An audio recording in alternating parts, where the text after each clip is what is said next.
Hello! I'm so excited to just do this little live with you guys. I see there's so many new members. Thank you so much to all my members, and I see all of you watching. Please do me a favor and let me know if you can hear me and see me okay. Sometimes I have little audio issues, and then I never know. And then I'm just yakking away. Oh, hello from the UK. Welcome. So yes, please let me know if you can hear me okay and see me okay. That would be all okay. Thank you, my yeah. Okay. This was not a live that I was normally going to do, but I am really passionate about something. This is the year where I want to really level up my life even more. If you've been following me for a while, you know I am a hot mess at just about everything. Okay, my whole life, I just was bad at most things. I felt like I could never get anything under control. I'd look at other people who were adulting and think, why not me? I was 250 pounds in crushing debt. Man, I was so bad with money, always broke. Obviously, super cluttered, very disorganized, could never remember anything. Always felt really dumb, always felt like just bad at everything. And I've worked hard ish to try to overcome and like level up different areas of my life without working hard, if that makes sense. Like I'm the shortcut queen because I want all the good stuff. I'm very aware that we get one life, that we have just this one short time. And I want to make the most of it. I want to be proud of how I'm spending my time, but I also don't want to hustle and I don't want to work like a dog. So that's been my mission. But this year, more than ever, I just want to like really shortcut it. I don't know if you know, but I got a book deal. That's exciting. And I'm writing a book called Do It Shitty. We may change the title, but for now, Do It Shitty. That's all about these shortcuts that I found in my own life to get ahead, to get an organized home, to declutter, to be able to have my cake and eat it too. Quite literally. Just also writing like a health and fitness chapter. The point is, I'm on a journey and I want you to come with me. I'm so excited. Don't change the title. Thank you. So I'm on this journey and I want you to come with me, but the thing is, I am not putting all of this journey on this channel, Clutterbug. So I don't know if you know, but I have another channel. I have a podcast channel. And while I do talk about decluttering and organizing on that channel, I am really getting into talking about all the other shortcuts that we can take in life as well. So shortcuts for your finances, for goals, achieving big, insane goals, getting more sleep, eating healthier, how to actually exercise every day without having to exercise every day. All of this stuff is going on the Clutterbug podcast.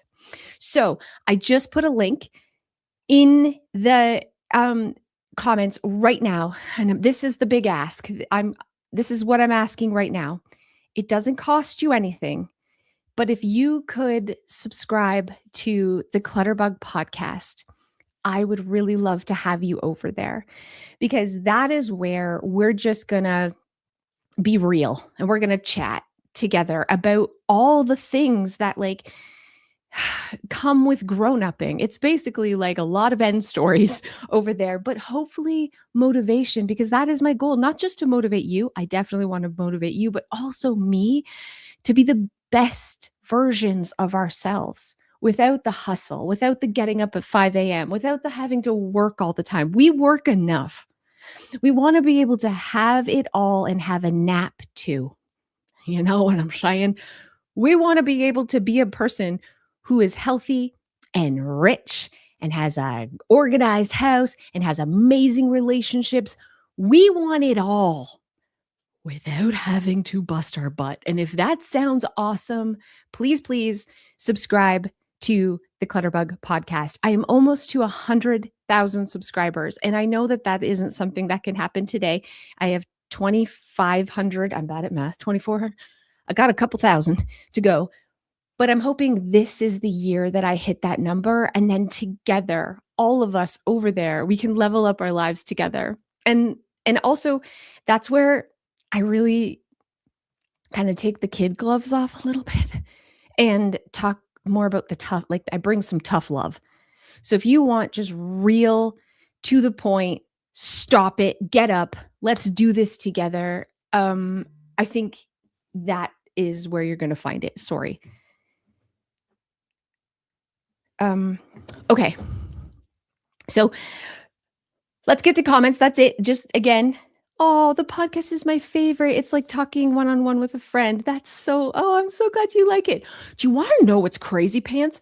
I also have interviews sometimes with these experts, top experts, and I just chatted with the top sleep expert in the world. He's a sleep doctor.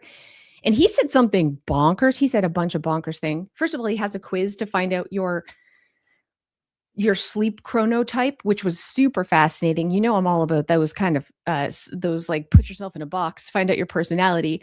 Yeah, saw the podcast. That one blew my mind. Definitely go check that out. But something he said that at first I was like, is this guy full of BS? So I did some research.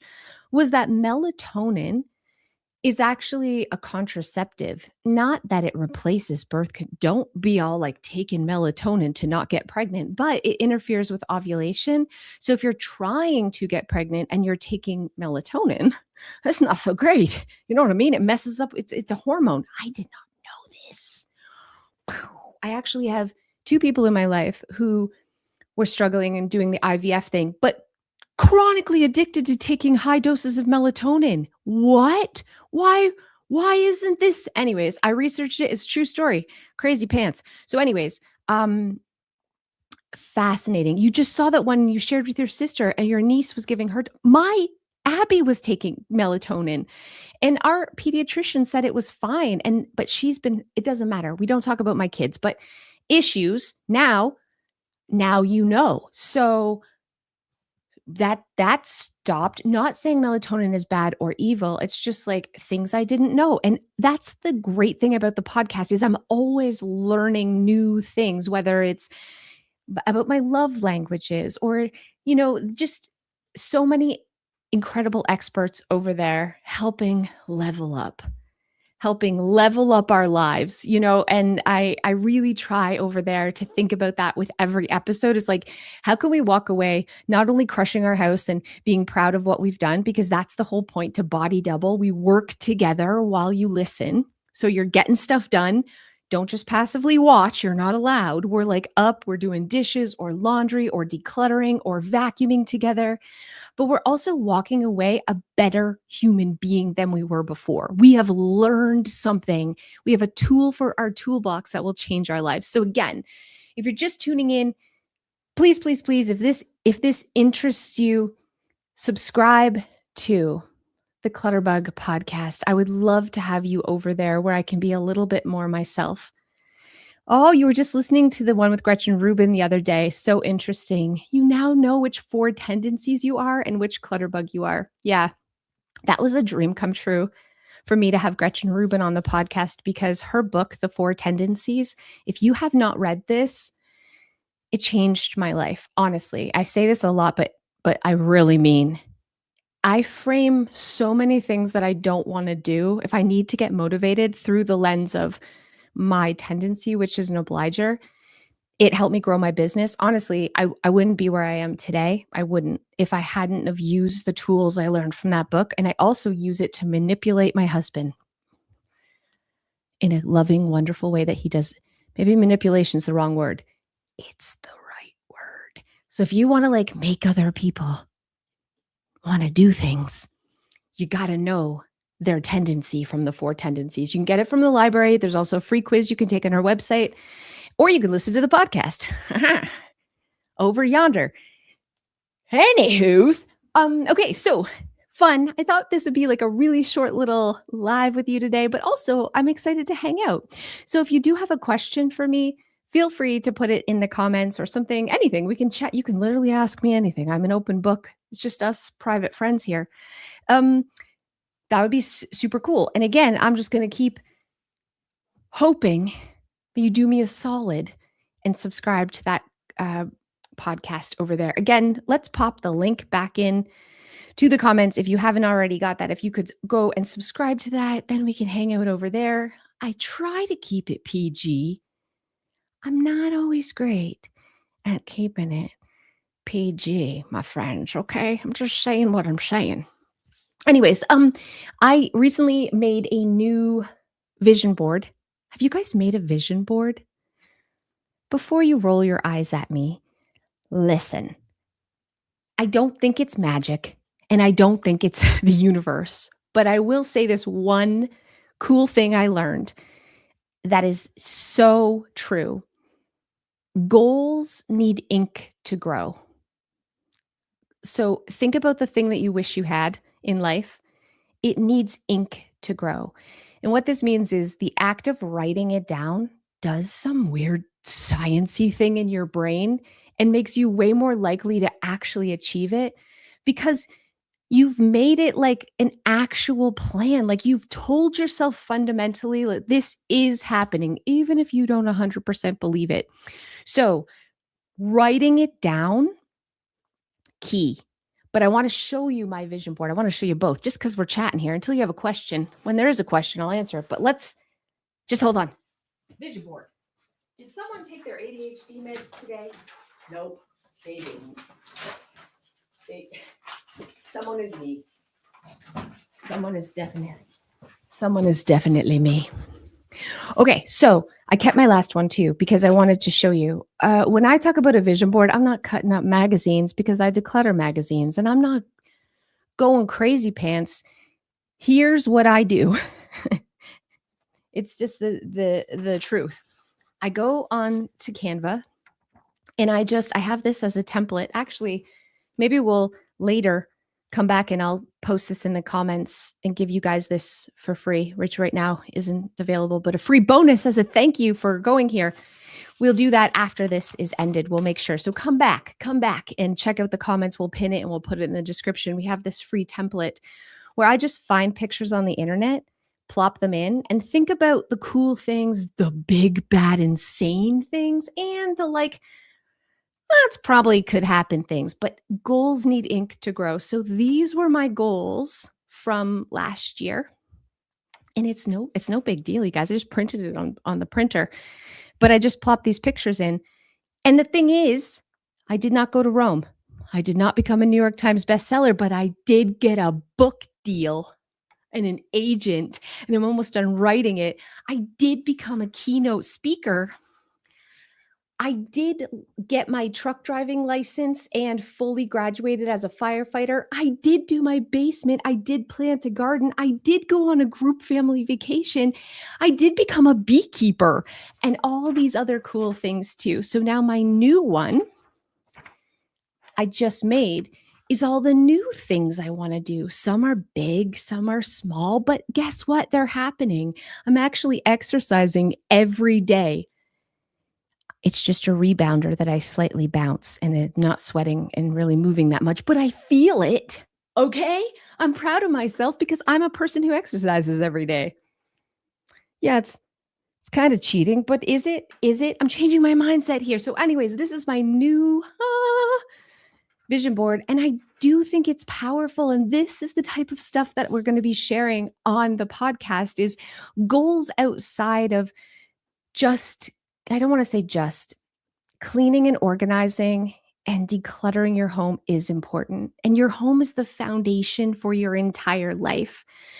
But there's so many other things too that we can take the same concepts that we do here on Clutterbug. We talk about the 5 minutes matters and just take action and do it shitty when it comes to our home. And let's apply that to our goals too. Let's apply that to our finances.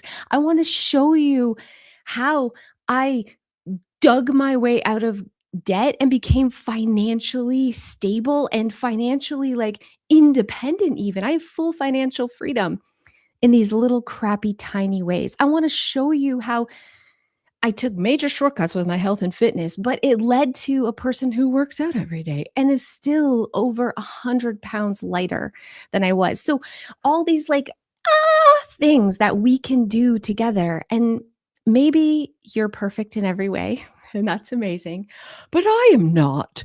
And there are things that I wish I could just keep striving to be a little bit better. Because, like I said, we only get one life, and I want to be proud of every aspect of it. I want to look back and say, I didn't waste a thing. But I also don't want to be a person that's running and hustling all the time. I still want to play Fortnite. I still want to take naps. I still want to watch Netflix and scroll the internet. I still want to lay in bed and do nothing on those days, but that's okay because we can have our cake and eat it too. We can have all the good stuff without having to bust our butt to get it. So, yeah, it's a little life coachy. It's it's a little life coachy over there. But like free life coaching, the point is head over there. I'm clicking all the things. I'm so sorry. And make sure that you do me a big solid and subscribe to the Clutterbug podcast. And just today, I put playlists up there to make it easier for you. So I have a tough love playlist, which is like me just screaming at you. Some people don't like it. But if you like it, if you like a little boot camp. I made a playlist for that. One just for decluttering, one just for cleaning, one just for money, one just for productivity and time management, one just for big goals and how to do vision boards and plan and all of this. So, yeah. Ooh, I like this one. How do I organize my 5-year-old's 20 plus Barbies? kids are kids are definitely butterflies. So what I would suggest is you just get a big old bin or multiple bins, large ones, and then put a picture and the word Barbie on the front and just toss them in. And if you have little things like the shoes and the clothes and the accessories and all those things, make a separate bin for that because you do not want her dumping out the Barbie bin and having all the accessories too. And also, don't be afraid to just throw the shoes in the garbage because they're nightmares. They're nightmares. It's okay. It's all right. But having the big bin and then having a place for that bin to go that's not the floor. So that's why I love cube shelving. I'm all about cube shelving because it's really easy for little kids to slide it out, toss the toys away, and then slide it back in. And a 1 by 1 bin or 13-inch by 13 is kind of that perfect size where it's not going to be so heavy that kids can't manage, but it's big enough that they can toss things in without having to micro organize. So don't stress. Big bins, put a picture label on the front that's Barbies. How to sort kids' school bags. So here's what I'm going to say. Every family is different. And I always think you should look at where you're naturally dropping your school bag. And my kids, Milo drops his in the entranceway, and Abby and Izzy always drop theirs on their bedroom floor. So to have one central spot for all the kids' backpacks doesn't make sense. Look at where your kids are naturally putting it down when they come home. My girls naturally take it to their bedroom. Milo drops it in the entranceway. So Milo got a big old hook right above where he naturally dropped it. And then the girls got a special spot in their bedroom for their backpack to go. So don't try to force people to change where they're naturally putting things down. Adapt your home to catch it where they're naturally putting it down. That is the secret, honestly, and just having hooks where they're putting it down is perfect. You want to help your mom get rid of things, but we're poor, so she doesn't want to declutter. How do I help her get to that? So you start with trash. And the scarcity mindset is a really tough thing to overcome. Sorry. Because what happens is we start seeing our stuff as safety and security when we don't have a lot of money. So it's like, I don't have money to replace it. So even the broken things, even the things we're not using feel like value. So we start with trash so that we can prove that it's okay and it's not that big of a deal. And that like it's not costing us money to throw out old papers or to throw out old envelopes or broken things or expired food. We start there to build up our confidence. And the amazing thing that happens when we actually declutter, we are able to break out of this scarcity mindset. It always leads to more money. And why that is, it's crazy because when we're in the scarcity cycle and we're broke, I know because I've been there and I've helped so many people also who are there. When we do get an extra $20, we don't think, oh, I better put that in the bank. We think, I better buy those pair of jeans now that they're on sale before the money's gone. Oh, I better buy extra food. I better stock up on extra shampoo that's on sale. I better hurry up and buy ground beef because it's on sale because the money will be gone. And we start seeing our stuff as safety, not the money. So we spend the money as fast as we can in order so we don't go without. But now we don't have money for emergencies. So we're always behind and it keeps us behind and it keeps us cluttered because when the most important thing in our life is the stuff and that feels like safety, we've got our wires crossed and we're never going to have money in the bank. We'll never be able to save no matter how broke we are. Or how much money we make even. We've got our wires crossed. So the starting with the trash is how you break that. And slowly over time, you prove to yourself that decluttering is not wasteful and you're able to start seeing money as safety and the money in the bank as having the real value and not the stuff. So you've inherited 4 generations of family photos, thousands of photos. You want to purge a lot and digitize the rest. That's so much stress. It's so overwhelming. You can't dig in. And when you do, you get lost in the emotions. Please help. Okay, here's a plan for you right now that's going to change your life, okay? I want you to go and get, I don't know, thousands a lot. I want you to get 8 boxes. You can get really inexpensive. You can go to Michael's and get, especially use their coupon. It's photo boxes. Sometimes the dollar stores have photo boxes too, special photo boxes. And then I want you to order acid-free paper from Amazon. And I want you to line the box, just like drop it in like tissue paper and have your 8 boxes lined up and then get your photos and think about what each box's category should be. So usually when I'm doing a big sort of photos, I will have like them by generation. Or I will have them by decades.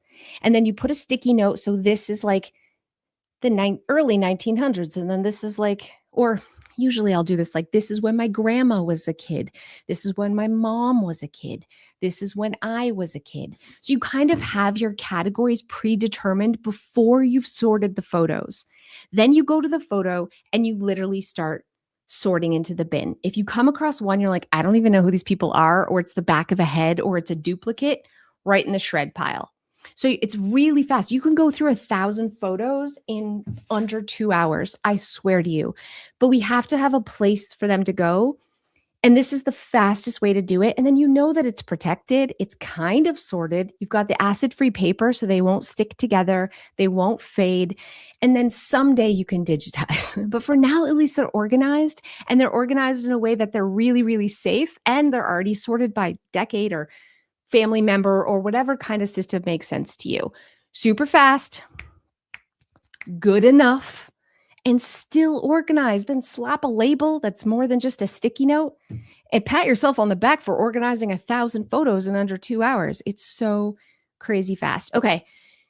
I'm just going to answer a couple more questions because this is going to be a short one today. I want you guys to head your butts over to the podcast channel. Please, please, please subscribe. We're changing lives together over there. And hopefully you can body double while you're working on whatever area of your life you want to level up this year, whether it is your home or your body or your finances or your goals or your relationships. Let's do it together on the Clutterbug podcast channel. Best way to organize your 6-year-old's project materials. He loves working with cardboard and makes some masterpieces with them, but he ends up with billions of tiny papers all over the home. Oh, I love this though. I love this budding artist creativity.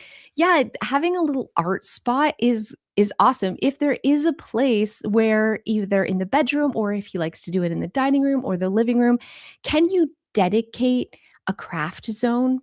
Can you give, even if it means getting rid of something, maybe a chair that no one sits in or a piece of furniture that's really not being used, how can you give a dedicated home for this and zone it and zone the supplies so it's not all over the house so that it has a place of honor. And then the mess is kind of manageable because it's in one spot. You're still going to have little tiny pieces of paper and cardboard and creativity and maybe glitter. It's fabulous all over. That's awesome.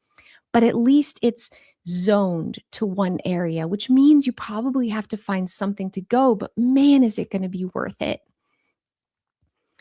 What would you do with other people's items? You currently have 4 baskets of your sister-in-law's laundry on your couch. Does she live with you? Hubby stuff on the dining room table. Yeah. So there's a couple things going on here. Sometimes when, like, I used to always blame Joe because he used to leave his stuff all over the place. And it was frustrating because one, I didn't see my own clutter. I only saw his. And two, I would say, put that away. But I was always nagging. But the reality was there was no place for that to go. Like, it's the same as when you have kids' toys everywhere and you're like, clean up your toys. But what does that mean? Like, they're just shoving it under the bed or they're shoving it in a closet or they're shoving it somewhere. And because you don't see it, it's clean. But then the next time you need it, you just have to drag it out and make a mess again. So I wonder for your husband's stuff, if the things that he's naturally putting down, if the place where those should go is close by and it's easy to put away and it's an actual home that isn't shoving, that isn't cramming, like a real home. And if the answer is no, that stuff doesn't have a home, well, of course it's on the dining room table. I don't know what to say about your sister-in-law because if she doesn't live with you, hi ho, the laundry's got to go. Get your crap out of my house, lady. That's not nice. The not nice is for the podcast over there. Oh, she lives with you. Yes, her and her daughter. So it's also okay to have boundaries and ground rules. So my ground rule in my house is after dinner, the whole family has to clean the kitchen. No one's allowed to go until the kitchen's clean.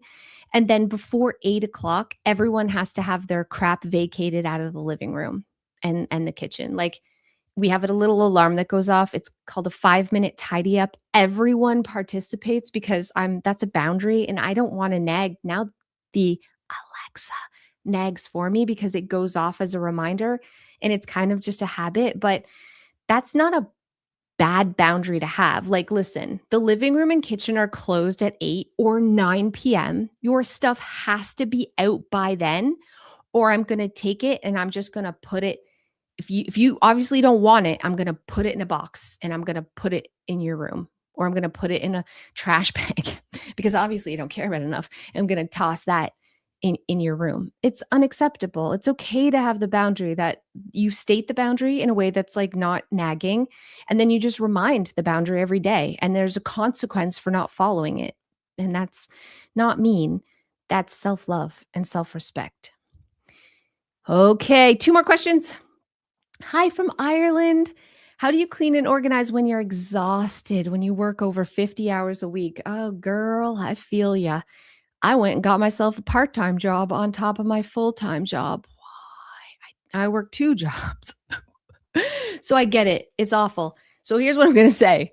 Man, it's a whole lot easier to clean when you don't have crap all over your surfaces. So decluttering is worth it. 5 minutes every day. You're like, I'm just going to declutter. I'm going to be ruthless because I'm tired and I don't have time for this, because less stuff equals less work. It's 5 seconds to wipe a counter when there's nothing on it. It's 5 hours if it's covered in crap because you've got to stuff shuffle first. It's an absolute nightmare. Second thing, if you can afford it, get a robot vacuum. A robot vacuum, even a used one, because people say, oh, they're loud, I don't like the sound, and then they donate them or sell them.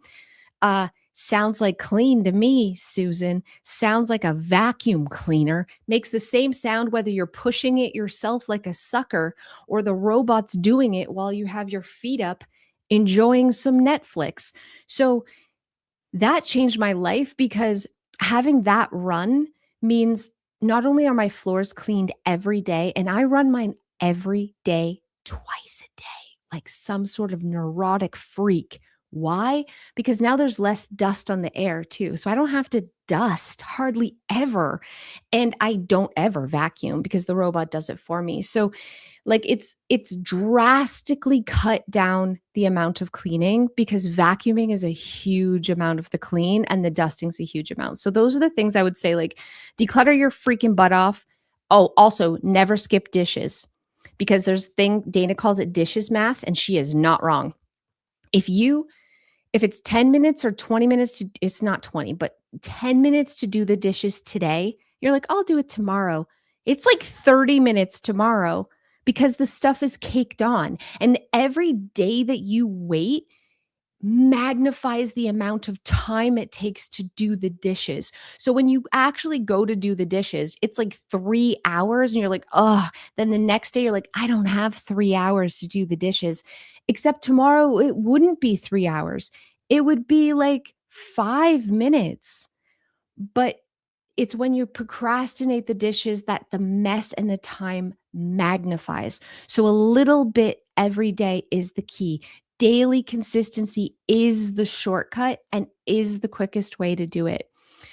Okay, love bugs, we got one more question. What can we do? Your mom is an undiagnosed hoarder. How do you help her start to declutter?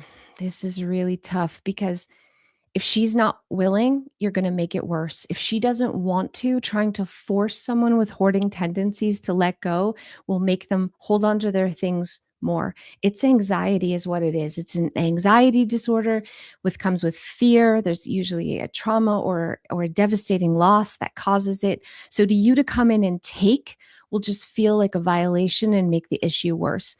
If she's open to doing it, and decluttering, we always start with trash because it's exposure therapy. We slowly expose to letting go and we celebrate every win. If it's a gum wrapper, you don't shame for it not being two. You cheer for the gum wrapper that went. And then this way, you're positive reinforcing that exposure therapy. Everything that goes, it's a slow, painfully slow process. But this is the only thing that will work, and definitely therapy to address the underlying issue. If you can combine those two things, um, like if she has real therapy and you can combine the slow wins with the trash, like everything that goes, we just positive, um, celebrate it. No offense, have counseling degree. You will need to help her. I don't know what this means, but yeah, like she's gonna wanna have to want help. And it's a combination of therapy and then like you just being supportive and cheering her on. So to change that narrative in her brain of like, this is horrible and this is scary too, like, oh, this feels good and I'm proud of myself. And one more thing in the trash. Oh, that feels so good. I'm so proud of myself.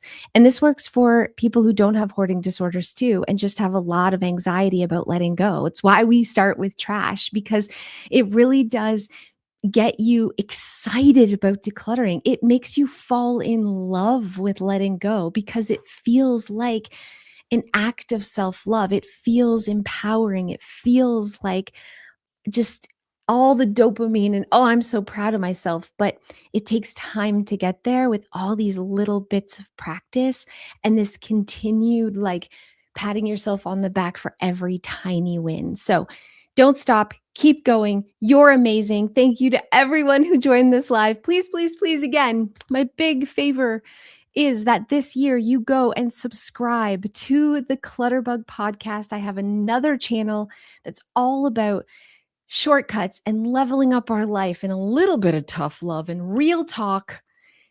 Just so this year and every year forward is the absolute best. So we are just like, you know, you want to pinch yourself because you can't believe how incredible and how lucky you are to have this beautiful, blessed life. We can make that happen without having to work like dogs and bust our butts. It really is possible. And I want to do it with you. So go subscribe to the podcast. Love you guys so much. And I'll see you next time.